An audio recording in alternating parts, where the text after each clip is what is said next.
One piece chapter 11 13 की summary आ चुकी है और भाई हमको फाइनली वेगापंक का मैसेज रिवील होता दिख रहा है जो कि पूरी की पूरी दुनिया को हिलाने वाला है और साथ ही में वन पीस के फ्यूचर को डिसाइड करने वाला है। और सिर्फ इतना ही नहीं, इस चैप्टर के अंदर हम देखने वाले हैं सांजी वर्सेस गांधी की फाइट और साथ ही में इस चैप्टर के अंदर हमारी बोनी बनने वाली है जायंट लूफी। मतलब भाई चैप्टर के अंदर बहुत मजा आने वाला है। तो फटाफट से वीडियो को स्टार्ट करते हैं, लेकिन उससे पहले अगर तुम मेरे चैनल पहली बार आए हो और तुमको वन पीस का कंटेंट देखना है तो फटाफट से यार कर लो। तुमको वन पीस का कंटेंट मैं डिलीवर करूंगा और तुम मेरे को सब्सक्राइब डिलीवर करोगे तो फटाफट से कर दो।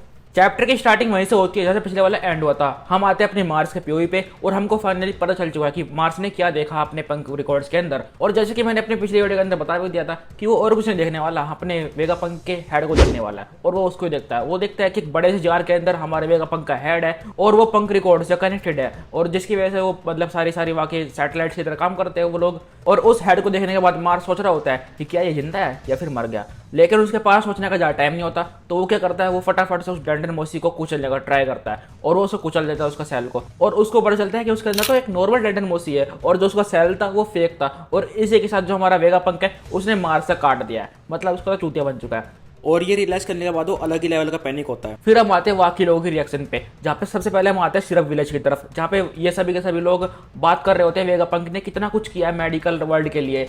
फिर हम आते हैं ट्विन कैप लाइट हाउस पे, जहाँ पे क्रोक्स एंड लबून दोनों के दोनों वेगापंक का मैसेज सुन रहे हैं। फिर हम आते हैं बेल्डिमोर पे, जहाँ पे एक बुढ़ा आदमी जोक मार रहा होता है कि कैसे फ्रैंकी एक सिप बन चुका है। साथ ही में हम हाचिनोसो एंड टोरिना किंगडम के लोगों को भी देखते हैं, जहाँ पे हमारे हाचिनोसो से हम कोई भी ब्लैक बियर्ड पायरेट्स के बंदे को नहीं देखते, बल्कि हम देखते हैं इन नॉर्मल से पायरेट्स को जो कि रिएक्शन दे रहे होते हैं अपनी।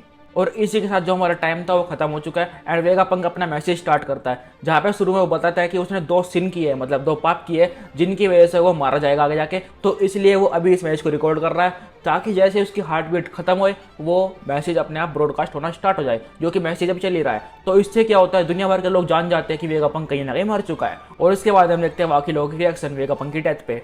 सबसे पहले हम देखते हैं जज को एंड साथ ही में सीजर को, जहाँ पे हमारा सीजर रो रहा होता है क्योंकि वो खुद चाहता था कि वो खुद वेगापंक को डुबाए या फिर बोलो उसको हराए किसी तरह से, क्योंकि उसका पुराना लफड़ा जो है उससे पंकज हड वाला। साथ ही हम देखते हैं न्यूज़पेपर वाले मॉर्गन को, जो कि बहुत ज़्यादा गुस्सा होता है क्योंकि वो नहीं चाहता कि ब्रॉडकास्ट से सबको मैच पता चल जाए और जो उसका न्यूज़पेपर का धंधा है वो बंद हो जाए।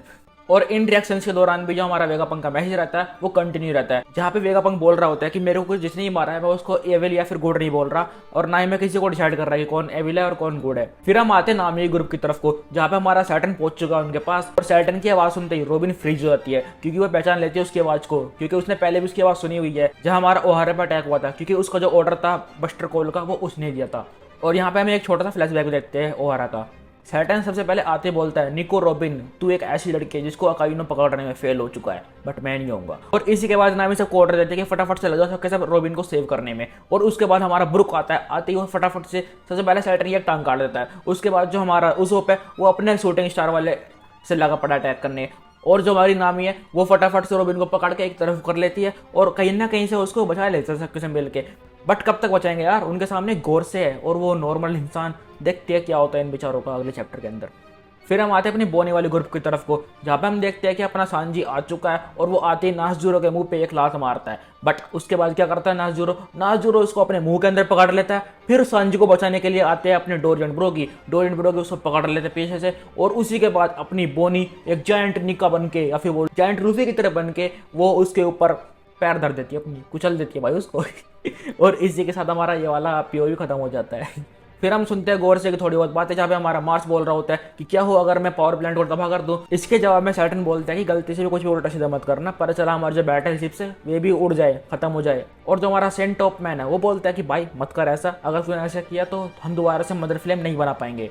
और फिर हम आते हैं अपने वेगापंक के मैसेज की तरफ को, जो कि पूरी दुनिया को शोक करने वाला है। शुरू में वेगापंक बोलता है, मेरे मैसेज को सुनकर तुम लोग हंस भी सकते हो, मेरे को पागल समझ सकते हो, लेकिन मैं तुमको बिल्कुल भी दोष नहीं दे रहा, मेरा हक है तुम लोगों को मैसेज बताना। और वो बताता था मैसेज, वो बताता है कि this world will sink into sea. और उसके बाद हमारा चैप्टर खत्म हो जाता है। और चैप्टर के लास्ट पैनल हम देखते हैं मरमेड्स को पानी के अंदर स्विम करते हुए, और ये चैप्टर यहीं पे खत्म हो जाता है। तो भाई इसकी बस इतनी समरी थी। जो इसका फुल चैप्टर रिव्यू रहेगा वो मैं कल को डाल दूंगा, तो उसको देखना मत भूलना। उसके अंदर सारे पैनल्स होंगे, इसके अंदर मैंने कुछ यूज़ करेंगे बस। तो मिलता हूँ तुमको मैं कल को, ठीक है? तब तक के लिए टाटा बाय बाय। और तुमको वीडियो फटाफट से देखनी है सब्सक्राइब कर लो यार, और अगर वीडियो पसंद आई हो तो लाइक कर देना। मिलता हूँ तुमको कल को।